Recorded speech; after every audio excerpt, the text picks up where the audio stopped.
Baseball fans, statistics lovers, and people who believe that a perfect day includes sunshine, a glove, and a hot dog that may or may not be legally classified as food, welcome back.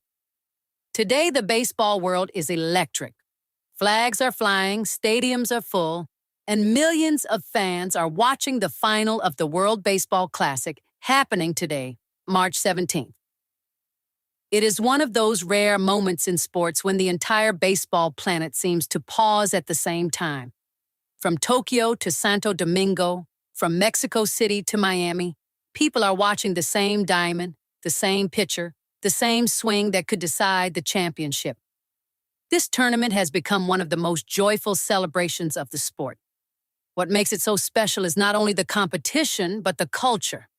Each team brings its own rhythm, its own traditions, its own way of celebrating a hit or surviving a tense ninth inning.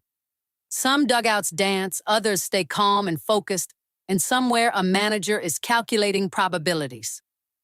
At its heart, the World Baseball Classic reminds us that baseball is a universal language. A fastball does not need translation. A home run does not need subtitles. When a crowd rises as the ball climbs into the night sky, everyone understands the same thing. Something magical just happened. But today, we are not just watching the ball. We are also looking at the invisible game around it. Behind every swing, every team logo, every jersey sold outside a stadium, and every statistic that appears on your phone screen, there's a sophisticated system of intellectual property quietly keeping the entire ecosystem running smoothly. Baseball is not only a sport, it is a masterclass in how creativity, innovation, and legal frameworks can work together to create a global cultural phenomenon.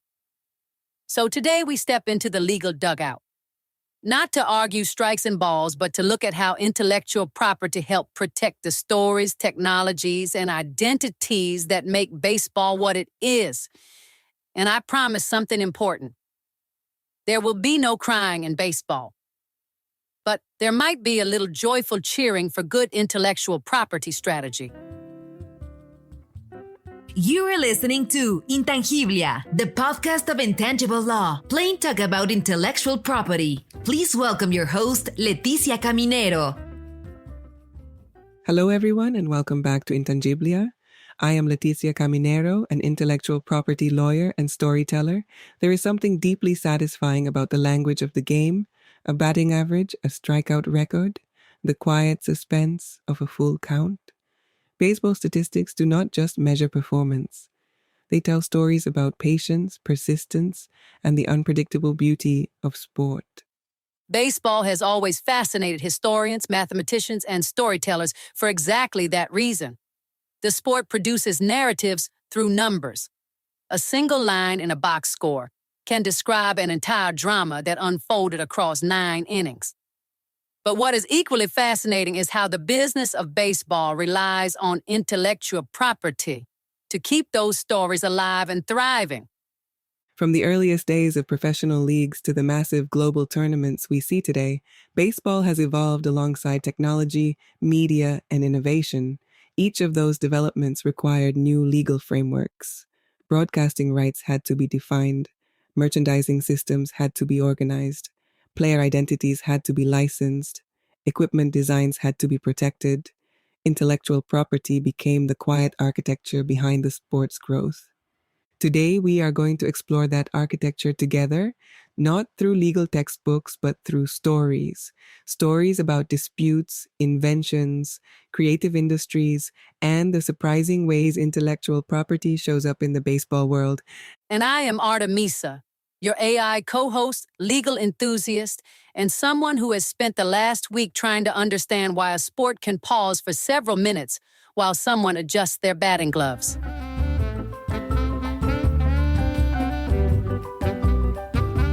This is one of the great mysteries of baseball. The game moves at 2 speeds. Either everything happens in a split second, or absolutely nothing happens while everyone contemplates the meaning of life between pitches. Yet somehow this rhythm is part of the charm. Baseball gives us space to think. It gives commentators time to tell stories. It gives fans time to debate statistics with the seriousness of international diplomacy. And those statistics, by the way, are not just numbers. They are intellectual assets. Every statistic represents an event captured, recorded, and interpreted through technology. Every data point feeds media coverage, fantasy leagues, analytics companies, and entire industries built around sports information. That is why baseball provides such a fascinating lens for intellectual property. Few sports produce as much information, as many cultural artifacts, and as many creative products as baseball. Think about everything connected to the game: trading cards, broadcast graphics, stadium architecture, equipment design, team mascots, film adaptations, video games. All of those elements involve creativity, and creativity in turn invites intellectual property protection. So today we are not just looking at baseball as a sport, we are looking at baseball as an ecosystem of ideas. And the beautiful thing about intellectual property in this context is that it does not limit the game. It supports it. It allows innovators to invest in better technology. It allows artists to design stronger brands. It allows storytellers to share history. And it allows leagues to build sustainable systems that keep the sport growing. That is exactly right. One of the most uplifting aspects of intellectual property is that it recognizes the value of human creativity.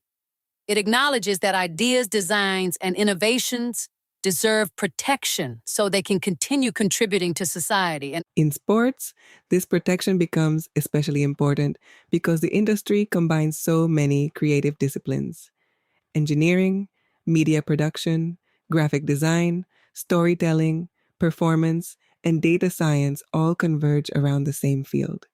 baseball may appear simple when viewed from the stands. A pitcher throws the ball, a batter swings, the crowd reacts. But behind that simplicity is an extraordinary network of innovation. Camera systems capture ultra slow motion replays. Sensors measure spin rates and launch angles. Designers develop new fabrics for uniforms. Data analysts transform raw numbers into predictive models. Intellectual property helps ensure that each of these contributions can be recognized and sustained. So, when we talk about trademarks, patents, licensing agreements, and copyrights in this episode, we are not just talking about legal tools.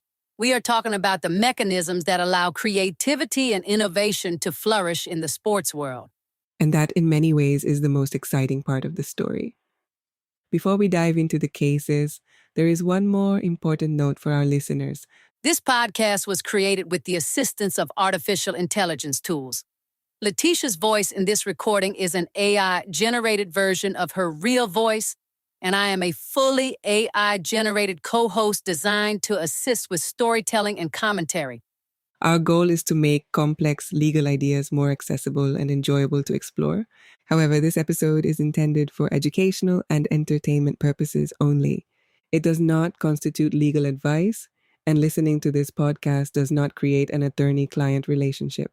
Although if a baseball team ever decides to hire intellectual property commentators for the seventh inning stretch, we would be very happy to audition.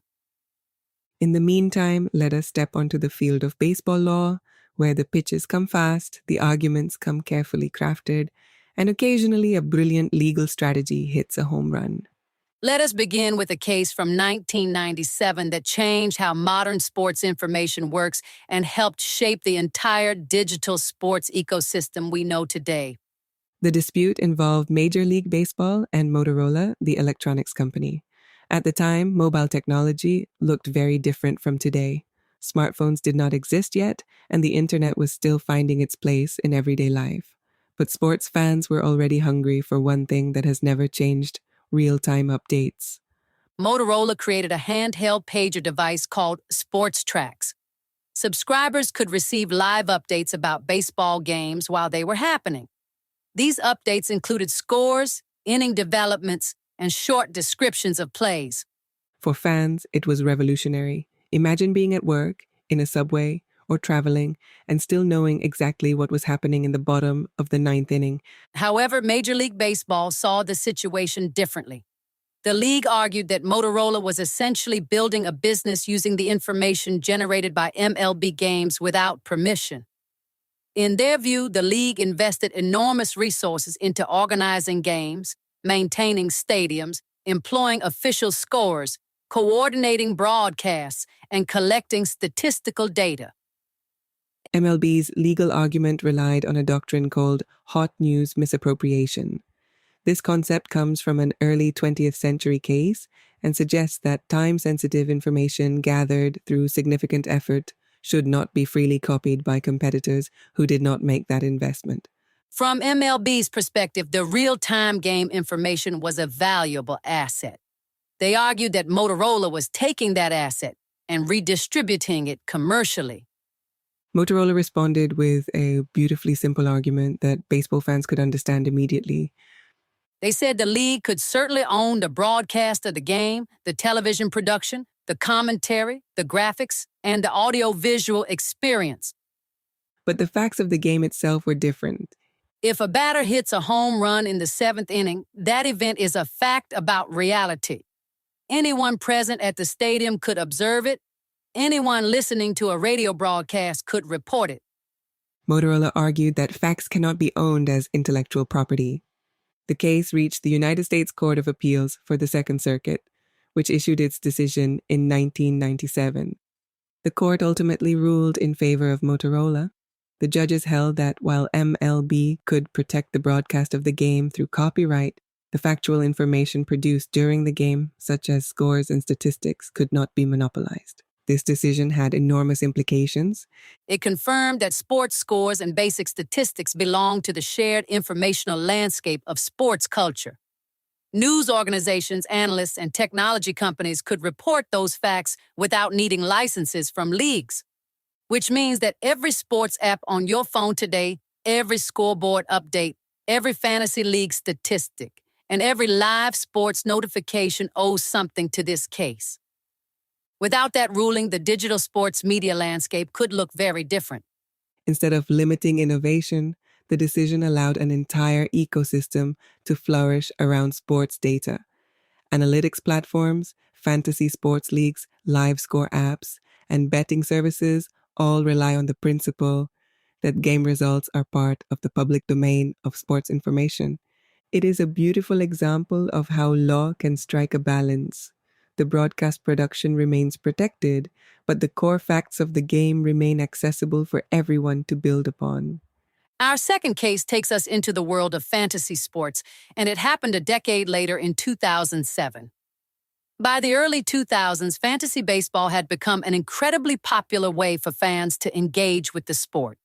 Instead of simply watching games, fans could build their own imaginary teams composed of real players and compete against friends based on player performance. These games relied entirely on real statistics. Home runs, stolen bases, strikeouts, batting averages, every number mattered. One company, CBC Distribution and Marketing, operated a fantasy baseball platform that used the names and statistics of Major League Baseball players. However, MLB's digital subsidiary, Major League Baseball Advanced Media, believed this required permission. The league argued that the commercial use of player names and identities violated the player's right of publicity. This legal doctrine allows individuals to control how their identity is used in commercial contexts. In MLB's view, fantasy sports companies were profiting from player identities without compensating the players or the league. On the other side, CBC argued something that resonated strongly with both courts and fans. They said fantasy baseball is essentially a game of statistical storytelling. Fans analyze publicly available information, compare player performance, and create competitions based on real-world events that are already widely reported. In other words, fantasy sports were not using player identities in advertising or endorsements. They were using facts about performance in public sporting events. The case eventually reached the United States Court of Appeals for the Eighth Circuit. In 2007, the court ruled in favor of CBC. The judges concluded that the use of player names and statistics in fantasy sports was protected because the information was factual and part of public discourse about sports. The court also emphasized that fantasy sports platforms were not misleading consumers into believing players endorsed the game. The decision had an enormous cultural impact. It allowed fantasy sports platforms to continue operating without negotiating individual licenses for player statistics. Today, the fantasy sports industry is worth billions of dollars and has millions of participants worldwide. More importantly, the ruling reinforced an uplifting principle. Sports statistics are part of a shared cultural conversation. Fans analyze them, debate them, and build communities around them. By allowing that exchange of information to continue freely, the court helped preserve one of the most creative aspects of sports fandom. Fantasy leagues transformed spectators into analysts, strategists, and storytellers. And intellectual property law helped maintain the balance between protecting identity and preserving public engagement. Intangiblia, the podcast of intangible law, plain talk about intellectual property. Our third story takes us further back in time to the early days of baseball merchandising. The year is 1953, and baseball cards are becoming one of the most beloved traditions in American sports culture. Children across the country buy small packs of gum that include a printed card featuring their favorite players. The cards contain photographs, player statistics, and team branding. One company, Topps, would eventually dominate this industry. But the path to that dominance involved intense competition and strategic licensing agreements. In the early years, multiple companies produced baseball cards. Each company needed permission from players to use their images on the cards. This meant negotiating contracts that granted image rights and commercial use rights. Topps pursued a bold strategy. Instead of signing players for short-term agreements, the company began signing exclusive contracts with large numbers of athletes. These agreements granted Topps the exclusive right to print trading cards featuring those players, which meant that if another company wanted to print a card with a famous player, they could not do it legally unless the player had not already signed with Topps. Through a series of negotiations and legal disputes with competitors, Topps gradually consolidated its control over the baseball card market. A settlement in 1953 helped solidify the company's position as the dominant producer of licensed baseball cards. The intellectual property framework behind these cards was surprisingly sophisticated. Each card involved several layers of rights. The player's likeness had to be licensed. The team logos were trademarks owned by clubs or leagues. The photographs themselves were copyrighted works. The brand identity of the card company was also protected. It is incredible to think that a small piece of cardboard contains such a complex legal structure, and yet those cards became cultural treasures. Collectors today treat vintage baseball cards as artifacts of sports history. Some rare cards sell for extraordinary prices at auctions. More importantly, the baseball card industry demonstrated how intellectual property could support an entire merchandising ecosystem. The licensing model developed by companies like Topps eventually influenced merchandising strategies across professional sports, entertainment, and even video games. It is a perfect example of intellectual property enabling creativity, fandom, and economic growth all at the same time. And somewhere out there, someone is still hoping that the dusty shoebox in their attic contains a card worth a small fortune. Trademark enforcement by the San Diego Padres, key enforcement actions beginning in the 1980s and continuing through the 2000s. Our fourth story moves away from statistics and data and into something that sits much closer to the emotional side of sports: identity. Every sports team has symbols that fans instantly recognize. Colors, logos, mascots, and even certain visual styles become part of a shared cultural language. In baseball, few examples are as charming and distinctive as the swinging friar, the mascot associated with the San Diego Padres. The character first appeared in the early history of the franchise, but its trademark protection became increasingly important starting in the 1980s, when sports merchandising exploded as a global industry. At that time, teams realized that their logos were not just decorative elements. They were powerful commercial assets. Fans wanted hats, jackets, pins, posters, and souvenirs displaying the symbols of their favorite teams. The swinging friar, a smiling cartoon friar swinging a baseball bat, quickly became one of those symbols. And mascots may look playful, but from a legal perspective, they are extremely valuable intellectual property. Because when fans buy merchandise with a mascot on it, they are not just buying fabric or plastic. They are buying a connection to a team, a city, and a shared identity. The Padres registered the swinging friar as a trademark, giving the team exclusive rights to use the symbol in commerce. Over the years, the team has taken action against unauthorized sellers producing merchandise that copied or closely imitated the mascot. These disputes often involve street vendors, online marketplaces, or small businesses producing unofficial hats and shirts. Trademark law allows the team to stop uses that could confuse consumers about the origin of merchandise. The goal is not simply control. It is also about protecting the integrity of the brand so that fans know when they are buying official products. There is also something uplifting about that. Trademarks protect symbols that fans genuinely care about. The mascot on a cap might represent childhood memories, family traditions, or a connection to a hometown team. And when those symbols are protected, teams can reinvest that revenue into stadiums, youth programs, and the broader baseball communities. So while a smiling friar swinging a bat may look simple, behind it is a sophisticated system of trademark law supporting one of baseball's most recognizable identities. Patent development and protection by Louisville Slugger. Innovations dating from the late 19th century and patented improvements throughout the 20th century. Our fifth story reminds us that innovation in sports does not always look futuristic. Sometimes it is hiding in something as familiar as a wooden bat. Few names are more iconic in baseball equipment than Louisville Slugger. The brand traces its origins back to 1884 when a young craftsman named John Hillerick crafted a custom bat for a professional player. That bat worked remarkably well, and demand quickly grew.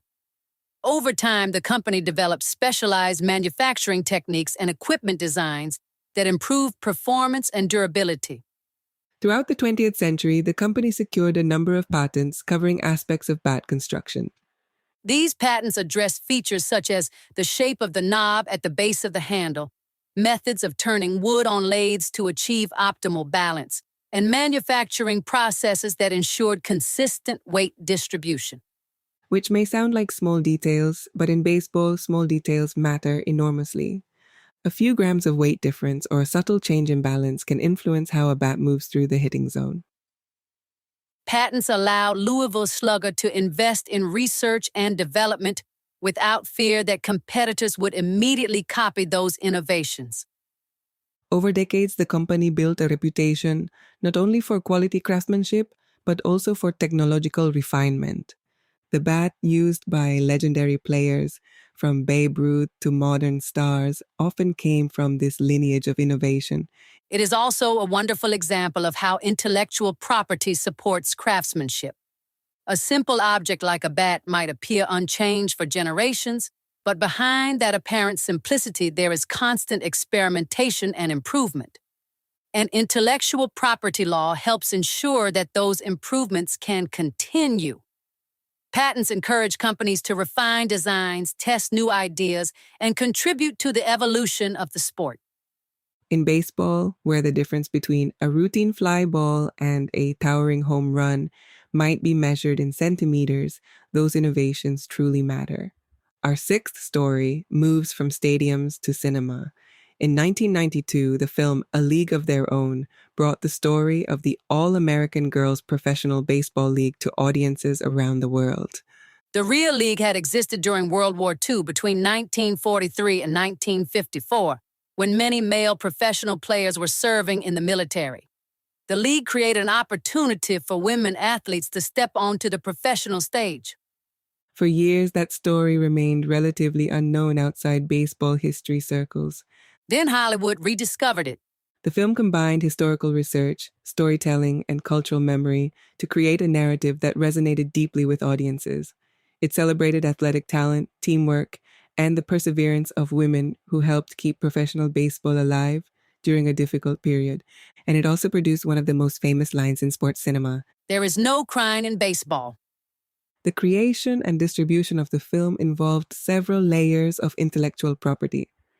First, the screenplay and film production are protected by copyright, which gives creators exclusive rights to reproduce and distribute the work. Second, the film's title and branding can be protected through trademark law, ensuring that audiences can identify official productions connected to the story. Third, the historical materials related to the league, including photographs and archival footage, involve licensing arrangements with archives and rights holders. What makes this story uplifting is how intellectual property helped revive a piece of sports history. Without those legal frameworks, it would be much harder for filmmakers to invest in telling these stories and bringing them to new generations. The film sparked renewed interest in women's baseball, inspired documentaries, academic research, and even a modern television adaptation decades later. It is a wonderful example of how intellectual property does not just protect modern innovation. It can also preserve cultural memory and keep historical stories alive. Licensing expansion after the legalization of sports betting in the United States, 2018 onward. Our final case brings us into the modern digital era.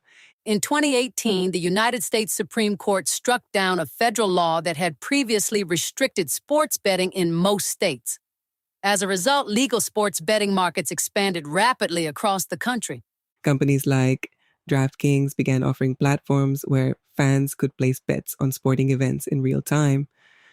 This development created a new demand for extremely accurate and fast sports data. Baseball, with its detailed statistics and frequent in-game events, became particularly important in this ecosystem. Every pitch, every strikeout, every run scored can influence a betting market, which means data has to move incredibly quickly and accurately. Major League Baseball began developing official data licensing agreements with betting companies. These agreements allow sportsbooks to access highly reliable statistical feeds produced by the league. While the underlying facts of the game remain public, the official data feeds offer speed, accuracy, and additional analytical detail that make them valuable commercial products. In other words, the numbers themselves are public, but the premium service delivering them with precision becomes a licensed asset. This model demonstrates how intellectual property and contracts can work together. Even when information itself is not protected by copyright, organizations can still create value through curated data systems, technological platforms, and licensing agreements. The result is a modern sports economy where data flows from stadiums to broadcasters, analytics companies, fantasy platforms, and betting markets. And all of it begins with the simple moment when a pitcher throws the ball and a batter decides whether to swing. As we step back from these stories, one thing becomes clear. Baseball and intellectual property share something important. They both reward patience, strategy, and a long-term perspective. In baseball, a single swing does not decide the season. Teams think in innings, games, and entire seasons. In intellectual property, innovators think in years and sometimes decades.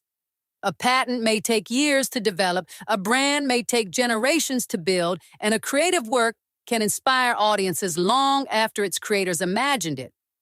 What we saw today is that intellectual property does not take away from the magic of the game. In many ways, it protects it. It ensures that the creativity surrounding baseball, from equipment design to storytelling, can continue to grow. Another takeaway is that some of the most valuable things in sports are not always the obvious ones. You might think the most valuable moment in a baseball game is the home run that clears the fence. But sometimes the real value is the system that captures the statistic, broadcasts the replay, prints the trading card, sells the jersey, and turns that moment into a story remembered for decades. And the truth is that baseball fans have always loved stories. They love debating whether a pitcher should have thrown a slider instead of a fastball. They love arguing about statistics with the seriousness of constitutional scholars. and they absolutely love explaining why their team will win the championship next year, even if that prediction has been repeated for the last 20 years. One more uplifting lesson is that intellectual property allows many different creative industries to connect around sports. Engineers improve equipment. Designers create logos. Filmmakers tell stories about players and leagues. Data scientists analyze performance. Writers and journalists capture the drama of every season. All of these contributions become part of the cultural ecosystem of baseball. And intellectual property helps ensure that each contribution can be recognized, protected, and reinvested into future innovation. Which means the next time you watch a baseball game, remember that the sport is not only about the players on the field, there is a whole invisible team behind them. Engineers designing bats, artists creating team identities, analysts studying statistics, filmmakers telling stories, lawyers quietly making sure everything stays in bounds. Think of intellectual property as the umpire of innovation. Most of the time, you do not notice it, but when it works well, the game flows smoothly. And that is a very comforting idea. Because when intellectual property is balanced correctly, creativity continues to flourish. The sport grows, new technologies emerge, new stories are told. And somewhere, a young fan watching a game today might grow up to invent the next great baseball technology, design the next legendary team logo, or tell the next unforgettable baseball story. Well, friends, our time in the legal dugout is coming to an end. We hope this episode showed that intellectual property and baseball actually have a lot in common. Both involve strategy. Both require patience. And both occasionally produce moments that make you stand up and shout. And if you learned something new today, then this episode was a bit like a solid base hit. Maybe not a grand slam, but definitely enough to advance the runners. Also, let us take a moment to appreciate one of baseball's greatest qualities. It is a sport where people can spend 4 hours watching a game, eat 3 hot dogs, drink 2 sodas, debate 30 statistics, and still say, "What a relaxing afternoon." Baseball has a beautiful pace. It gives us time to think, to tell stories, and sometimes to explain intellectual property law between pitches. Which might be the only sport where someone can say, "Hold on, I need to finish explaining trademark doctrine before the next pitch." And somewhere out there, a baseball commentator is currently explaining launch angle statistics with the intensity of a physics professor, which honestly makes baseball the perfect sport for intellectual property conversations. Thank you for joining us today on Intangiblaya. Whether you came for the law, the stories, or the baseball jokes. If you enjoyed this episode, share it with someone who loves sports, innovation, or the beautiful intersection of both. Until next time, protect your ideas the way a catcher protects home plate. Celebrate creativity the way fans celebrate a walk-off home run. And enjoy the game, play ball. Thank you for listening to Intangiblia, the podcast of intangible law, plain talk about intellectual property. Did you like what we talked today? Please share with your network. Do you want to learn more about intellectual property? Subscribe now on your favorite podcast player. Follow us on Instagram, Facebook, LinkedIn, and Twitter. Visit our website www.intangiblia.com. Copyright Leticia Caminero 2020. All rights reserved. This podcast is provided for information purposes only.